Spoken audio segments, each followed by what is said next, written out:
नमस्कार, स्वागत है आपका आधा दिन पूरी खबर में। मैं हूं सनी गंगासागर आपके साथ में। नमस्कार, मैं हूं आपके साथ नदीम अहमद। तो चलिए बिना देरी के बुलेटिन की शुरुआत करेंगे और बड़ी खबर आप तक पहुंचाएंगे। अलीराजपुर से बड़ी खबर है। बोरी में भीषण सड़क हादसा, अज्ञात वाहन ने 3 युवकों को टक्कर मारी है। इस हादसे में 3 दोस्तों की मौत हो चुकी है। पुलिस जांच में जुटी है। तो अलीराजपुर जिले के बोरी में एक दर्दनाक हादसा हुआ है। सड़क हादसे में 3 युवकों की जान जा चुकी है। बताया जा रहा है कि तीनों युवक शादी समारोह से लौट रहे थे और घर से महज लगभग 100 मीटर की दूरी पर अज्ञात वाहन ने उन्हें टक्कर मार दी। तो बिल्कुल यह दर्दनाक हादसे की तस्वीरें अलीराजपुर से सामने आई है। हादसा इतना भीषण था कि तीनों की मौके पर ही मौत हो गई। मृतकों में 2 युवक देवधा गांव और एक धार जिले के रतनपुरा का रहने वाला था। घटना के बाद इलाके में तनाव को देखते हुए भारी पुलिस बल तैनात किया गया है। परिजनों ने हत्या की आशंका जताते हुए निष्पक्ष जांच की मांग की है। पुलिस सीसीटीवी फुटेज खंगाल रही है, जबकि प्रशासन ने परिजनों को तत्काल आर्थिक सहायता भी दी है।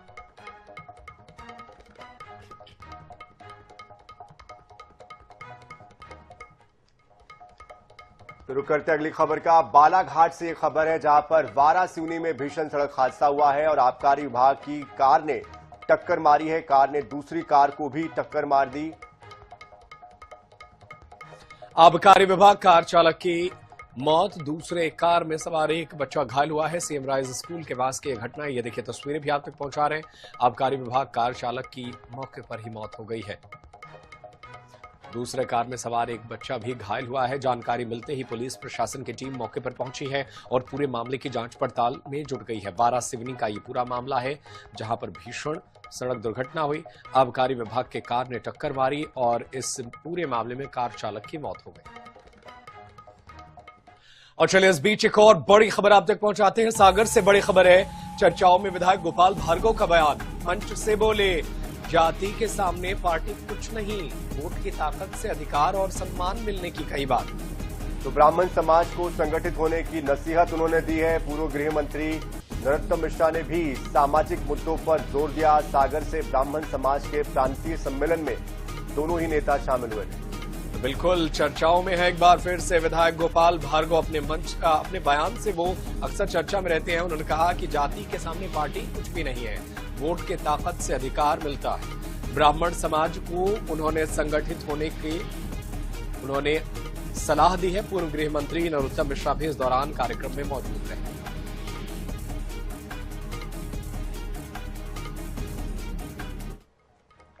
अनूपपुर जिले के पुष्पराजगढ़ तहसील के अंतर्गत ग्राम पौनी खेत गांव के पास एक तेज रफ्तार ट्रैक्टर अनियंत्रित होकर पलट गया।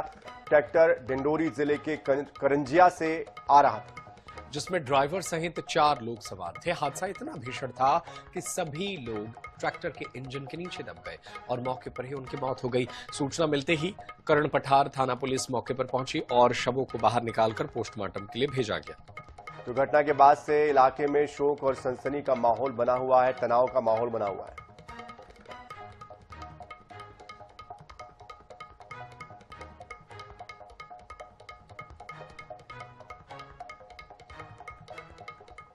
तो सागर से बड़ी खबर आ रही है, जहां पर चर्चाओं में विधायक गोपाल भार्गव का बयान है। मंच से उन्होंने कहा कि जाति के सामने पार्टी कुछ नहीं है। बिल्कुल वोट की ताकत से अधिकार और सम्मान मिलने की बात कही है पूर्व मंत्री गोपाल भार्गव ने। उन्होंने कहा कि वोट की ताकत से अधिकार और सम्मान मिलने की बात कही। ब्राह्मण समाज को संगठित होने की नसीहत दी है। पूर्व गृह मंत्री नरोत्तम मिश्रा ने भी सामाजिक मुद्दों पर जोर दिया है। सागर में ब्राह्मण समाज के प्रांतीय सम्मेलन में शामिल हुए दोनों नेता। तो देखिए, जाति की बात उन्होंने कही है और जिस तरह से लंबे समय से बड़े पद को लेकर, बड़ी जिम्मेदारी को लेकर वो इंतजार कर रहे थे, कहीं ना कहीं अंदर खाने की जो टीस थी वो यहां पर जरूर अब दिखाई देती नजर आ रही है। तो 8 बार के विधायक हैं गोपाल भार्गव, मंत्री भी रह चुके हैं, लेकिन इस बार मौका पार्टी ने नहीं दिया है, बड़ी जिम्मेदारी नहीं दी है।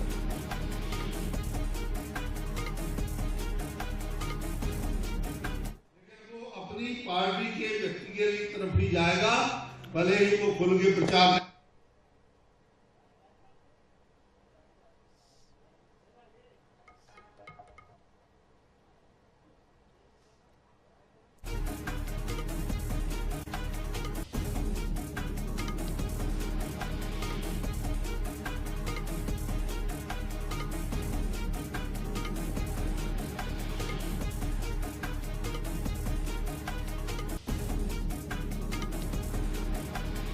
ब्रह्मदत्त दुबे हमारे संवाददाता इस वक्त हमारे साथ जुड़ चुके हैं अधिक जानकारी के लिए।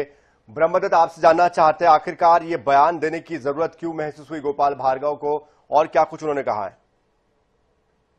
जी बिल्कुल, वक्त दर वक्त के इस तरह के बयान सामने आते रहते हैं और मैं आपको बता दूं कि साजिश ये जो है संगठन का कार्यक्रम था और जो नेता होते हैं वो पार्टी स्तर पर तो गाइडलाइन के अनुसार पार्टी का जो नियम धर्म है उसके अनुसार चलते हैं, लेकिन जब भी सामाजिक ऐसे सम्मेलन होते हैं वो अपने मन की बात, मन की भड़ास या दिल में जो दर्द है वो जरूर अपना बयान करते हैं। गोपाल भार्गव ने तीसरी मर्तबा अपने दिल की बात कही है और उन्होंने कहा है कि जातियों से ऊपर पार्टियां नहीं होती, तो जाहिर तौर पर जातिगत समीकरण को लेकर सियासत भी गर्म है, राजनीति भी उसी के अंदाज में चल रही है, तो फिर गोपाल भार्गव कैसे पीछे रह सकते हैं।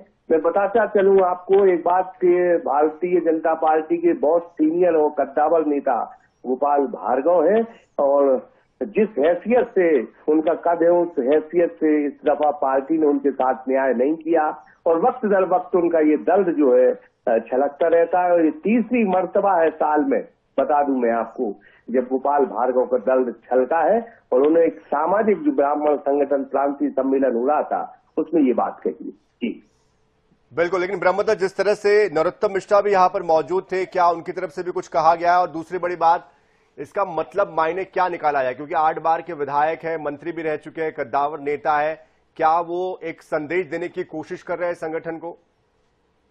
जी बिल्कुल, लगातार जिस अंदाज में मध्य प्रदेश की राजनीति हो या देश की राजनीति हो, यूजीसी से लेके जो कानून बने हैं उनका विरोध देख ले या सामाजिक संदर्भ की मध्य प्रदेश की बातें देख ले, तो कहीं ना कहीं जातिगत समीकरण के आधार पर राजनीति चलती है और सियासत चलती है। बस इसी का सहारा लेकर अब ब्राह्मण वर्ग आगे आए, ब्राह्मणों का भी जो है वर्चस्व भारतीय जनता पार्टी उस सियासत में हो, इस उद्देश्य को लेकर शायद भार्गव ने बयान दिया है और जाहिर तौर पर ब्राह्मण अगर संगठित होगा तो कहीं ना कहीं इसका लाभ भी नेताओं को मिलेगा, लेकिन कहीं ना कहीं ब्राह्मणों में टूट है और उसी का उन्होंने संदेश दिया कि एक रहो तो नेक रहोगे और इसी को लेकर उन्होंने जो ये बयान दिया है ताकि पार्टी में चाहे वो कांग्रेस हो या भारतीय जनता पार्टी हो ब्राह्मणों की हैसियत जो है बरकरार रहे, उससे नेताओं को लाभ। चलिए, आप नजर बनाए रखिए। बहुत शुक्रिया फिलहाल इस पूरी जानकारी के लिए। और चलिए खबरों में आगे बढ़ते हैं। छतरपुर की महोबा रोड स्थित एक गैराज में शनिवार शाम पानी के टैंक में यहां पर समस्या देखने को मिली है। दरअसल ये पूरा मामला छतरपुर का है, जहां पर तो दो युवकों की मौत हुई है। करंट या दम घुटने से मौत होने की आशंका जताई जा रही है। टैंक में पेंटिंग कर रहे थे दोनों युवक और संदिग्ध परिस्थितियों में उनकी मौत हो गई है। मृतकों की पहचान गुलाब अनुरागी और अरमान खान के तौर पर हुई है। जानकारी के मुताबिक दोनों युवक टैंक के अंदर जाकर काम कर रहे थे और उस समय बेहोश हो गए। निजी अस्पताल में ले जाने के बाद डॉक्टर ने उन्हें मृत घोषित कर दिया। वही प्रत्यक्षदर्शियों के मुताबिक शव अकड़े हुए थे, त्वचा काली पड़ गई थी। अरमान के हाथों पर झुलसने के निशान में मिले हैं, जिससे करंट लगने की आशंका जताई जा रही है। परिजनों ने साजिश और लापरवाही के आरोप लगाए हैं। फिलहाल पुलिस ने मामले की जांच शुरू कर दी है।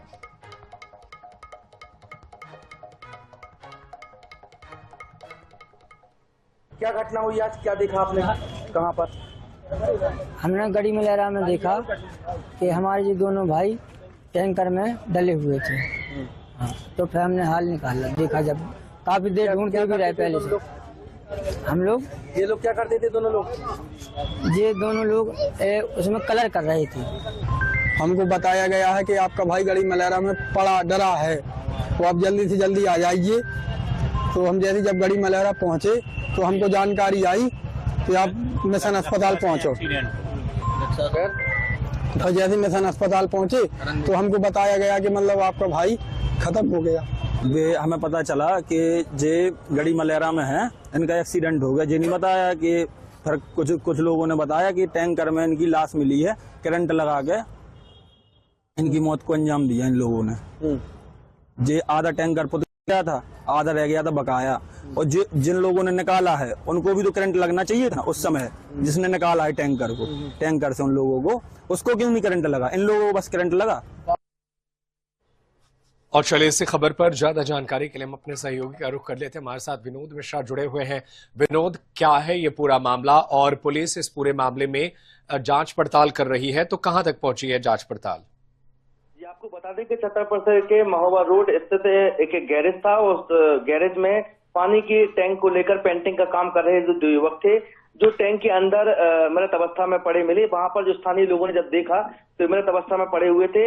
हालांकि ये दोनों युवक छतरपुर जिले के गढ़ी मलेरा थाना क्षेत्र के बताए जा रहे हैं, जिसमें पहला जो नाम है गुलाब अनुरागी है, जिसकी उम्र करीब 22 वर्ष बताई गई है, और अरमान खान जिसकी उम्र करीब 23 वर्ष बताई गई है।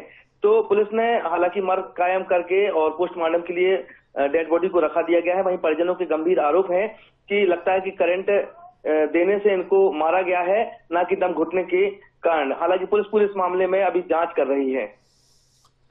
बिल्कुल, लेकिन क्या कोई शक आशंका किसी पर दिखाई है, बताई है कि किसी की वजह से कोई पुरानी दुश्मनी या रंजिश की बात कोई सामने आई है, या जानबूझकर ऐसे क्यों किसी ने मारा, इसको लेकर कोई आरोप लगाया उन्होंने? कुछ लोगों का ये कहना है कि गर्मी बहुत ज्यादा थी और गर्मी अधिक होने के कारण टैंक के अंदर सफोकेशन होने की वजह से दम भी घुट सकता है। लेकिन इनका कहना है कि करंट लगा हुआ है। लेकिन जो युवक जान बचाने के लिए वहां पर गया हुआ था, उसने यदि जब टैंक के अंदर गया तो उसको करंट क्यों नहीं लगा, बात ये मुद्दा ये आता है कि यदि करंट लगता तो उस व्यक्ति को भी लगता है जो टैंक के अंदर गया हुआ था लोगों को बचाने के लिए। लेकिन दोनों लोगों की जो शव है वो मृत अवस्था में टैंक के अंदर डले मिले। हालांकि पुलिस पूरे बारीकी से इस पूरे मामले की जांच कर रही है। जांच करने के बाद ही इसका कारण पूरा स्पष्ट हो पाएगा। बिल्कुल, जांच के बाद ही पता चलेगा कि आखिर मामला क्या है। बहुत शुक्रिया विनोद मिश्रा, तमाम जानकारी के लिए। आप नजर बनाए रखिएगा, आगे भी आपसे जानकारी हासिल करते रहेंगे। तो छतरपुर का ये पूरा मामला है जहां 2 युवकों की संदिग्ध परिस्थितियों में मौत हुई है। सोशल मीडिया पर सिद्धिविनायक राइस मिल की जांच के दौरान खाद्य सुरक्षा अधिकारी और राइस मिलर्स के बीच हुए विवाद का वीडियो वायरल हो गया है। राइस मिलर्स ने अधिकारी पर बेवजह परेशान करने, पैसे मांगने का गंभीर आरोप भी लगाया है। हालांकि खाद्य सुरक्षा अधिकारी नीरज विश्वकर्मा ने सभी आरोपों को निराधार बताया और कहा कि जांच विभागीय प्रक्रिया के तहत की जा रही थी। उन्होंने स्पष्ट किया कि खाद्य सुरक्षा मानक अधिनियम के तहत यह उनका अधिकार है।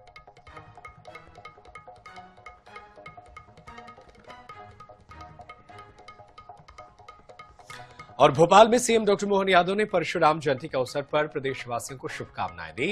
इस दौरान उन्होंने कहा कि धार्मिक पर्यटन और वन क्षेत्र पर्यटन को प्रदेश में लगातार बढ़ावा दिया जा रहा है। सीएम डॉक्टर मोहन यादव ने बताया कि मध्य प्रदेश में हेली सर्विसेज के माध्यम से धार्मिक स्थलों को जोड़ने का कार्य तेजी से किया जा रहा है। ये तीसरा प्रमुख सेक्टर बन गया है। उन्होंने कहा कि चंदेरी सेक्टर की शुरुआत से पर्यटन को नई गति मिलेगी। सीएम डॉक्टर मोहन यादव ने ओरछा, चित्रकूट और मैहर जैसे धार्मिक स्थलों को हवाई मार्ग से जोड़ने की बात कही। उन्होंने यह भी उल्लेख किया कि राज्य में एयर एम्बुलेंस सेवा की शुरुआत सबसे पहले मध्य प्रदेश ने की थी।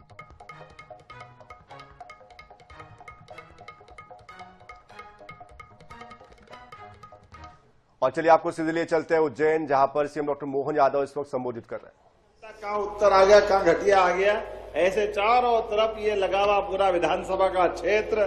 इस पूरे आयोजन के लिए नगर निगम द्वारा ये जो पूरी रचना बनाई गई, महापौर श्रीमान मुकेश टटवाल जी का भी जोरदार अभिनंदन करें। इस अवसर पर हमारे जिला अध्यक्ष संजय अग्रवाल जी, हमारे एमआईसी के सभी सदस्यगण शिवेन तिवारी, जितेंद्र कुमार, प्रजापत जी, हमारी दोनों बहन जी, मैं आज इस अवसर पर पीछे रामेश्वर दुबे जी से लगा करके 2 नंबर के पार्षद तक, गहलोत जी तक, सारे के सारे मित्र, इधर उमेश सेंगर जी, माननीय ओम जैन जी, इस अवसर पर संजय अग्रवाल जी जिलाध्यक्ष। और सच में आज यहाँ 112 निकाह के 112 जोड़े और उनके पूरे परिवार वालों को जोरदार ऊपर हाथ करके जोरदार ताली बजा करके अभिनंदन करें। हमारे अपने परिवार के अंदर ये शुभ प्रसंग आया और 112 जोड़ों का यहाँ विवाह संपन्न हो रहा है। अक्षय मूल्यों के आधार पर अक्षय तृतीया का अपने जीवन में विशेष महत्व होता है। अपने लिए वैसे तो बाबा महाकाल की नगरी है, लेकिन भगवान कृष्ण की ससुराल भी है। तो एक तरह से ये दूल्हा दुल्हन हमारे लिए मित्रवृंदा और भगवान कृष्ण के नाते से भी आपको जान सकते हैं। लेकिन सच में मैं अगर आंकड़ा देख रहा हूं कि 2 वर्षों में अभी तक मुख्यमंत्री कन्यादान और निकाह योजना में 641 जोड़ों का विवाह और निकाह संपन्न हुआ और इसके माध्यम से लगभग 3,52,00,000। तो आप सुन रहे थे मुख्यमंत्री डॉक्टर मोहन यादव को लगातार अपनी सरकार की योजनाओं को जनता के बीच रख रहे थे। चलिए खबरों में आगे बढ़ते। फिलहाल महिला आरक्षण बिल को लेकर सियासत तेज हो गई है। भोपाल में मुख्यमंत्री डॉक्टर मोहन यादव ने प्रेस कॉन्फ्रेंस में विपक्ष पर तीखा हमला बोलते हुए कहा कि विपक्ष की मानसिकता महिला विरोधी है। तो सीएम ने कहा कि प्रधानमंत्री ने सभी दलों को पत्र लिखकर सहमति की कोशिश की थी, लेकिन विपक्ष की चुनावी राजनीति के कारण समर्थन नहीं मिल पाया। मुख्यमंत्री डॉक्टर मोहन यादव ने विपक्ष की तुलना दुर्योधन और दुशासन से करते हुए कहा कि द्रौपदी का चीरहरण तो हमने 5000 साल पहले का सुना था, लेकिन बहनों की इज्जत के साथ खेलने का घटनाक्रम संसद में जिस प्रकार हुआ वो हमारे लिए अत्यंत कष्टकारी और निंदनीय है। साथ ही उन्होंने कहा कि बीजेपी आक्रोश सभा और विशाल प्रदर्शन करेगी। साथ ही विधानसभा का विशेष सत्र भी बुलाने की तैयारी है। बीजेपी महिलाओं को उनका हक दिलवा कर रहेगी। कि जो घटनाक्रम अपने इस लोकतंत्र के अंदर एक बहुत निर्णायक दौर तक पहुंच गया था, हम सब कमोबेश उस घटना के कारण को, घटना को घटने से दुर्घटना में बदलने वाले लोगों को सबने गौर से देखा है।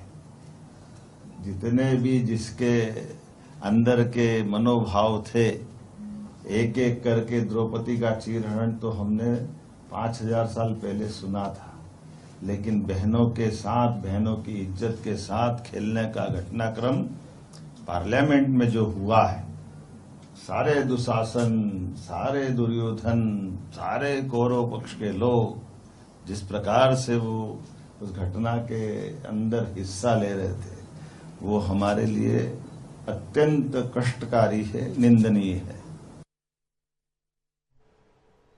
अलग अलग प्रकार से अपनी पूरी घटना का तमाशा बनाने पे तुले। एक बड़ी बहन, बड़ी नारी हूं, लड़ सकती हूं, लड़ नहीं सकती हूं। नारियों के किस्मत का फैसले को सत्यानाश करके तुमने उनको दुरावस्था में डालने का पाप किया। मध्य प्रदेश के मऊगंज जिले में 14 अप्रैल को नेशनल हाईवे 135 पर हुए दर्दनाक सड़क हादसे का वीडियो अब सामने आया है। वायरल वीडियो में दिख रहा युवक तेज रफ्तार से बाइक चलाते हुए रील बना रहा है। इसी दौरान उनकी बाइक सड़क किनारे खड़े ईंटों से लदे ट्रेलर से जा टकराई। हादसा इतना भीषण था कि उपलक्ष्य कोल, अमरीश कोल और हेमराज कोल नाम के 3 युवकों की मौके पर ही मौत हो गई। तो तीनों आपस में सगे भाई बताए जा रहे हैं। घटना में 2 अन्य युवक घायल हुए हैं। हादसा लापरवाही और तेज रफ्तार का परिणाम था और लगातार इस तरह की खबरें इन दिनों सामने आती है, जब रील बनाने के शौक के चक्कर में इस तरह से काल के गाल में युवा समा रहे हैं।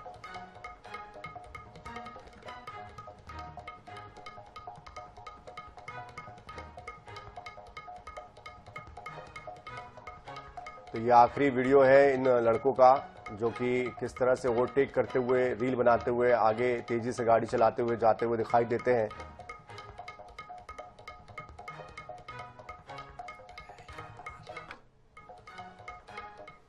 सीधी जिले में अवैध रेत उत्खनन के खिलाफ बड़ी कार्रवाई हुई है। सोन घड़ियाल टीम ने छापेमारी कर 9 ट्रकों को जब्त किया है।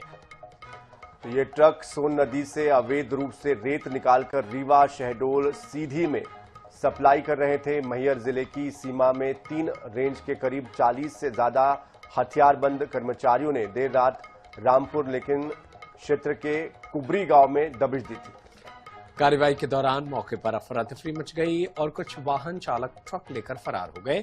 इस कार्रवाई से अवैध रेत कारोबारियों में हड़कंप मच गया है।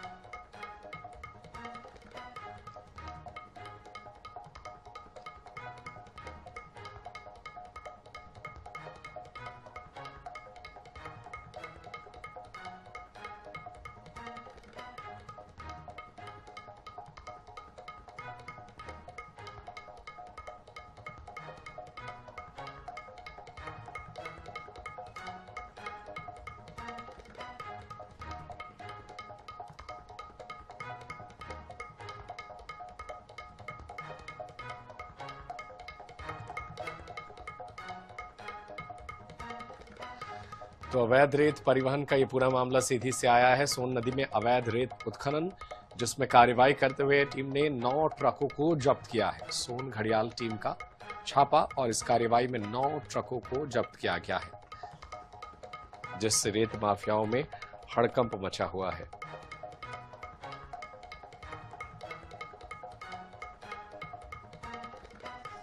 और फिलहाल हमारे साथ इस बुलेटिन में इतना ही। तो ताजा खबरों के लिए, अपडेट्स के लिए आप बने रहिए INS 24/7 के साथ। नमस्कार।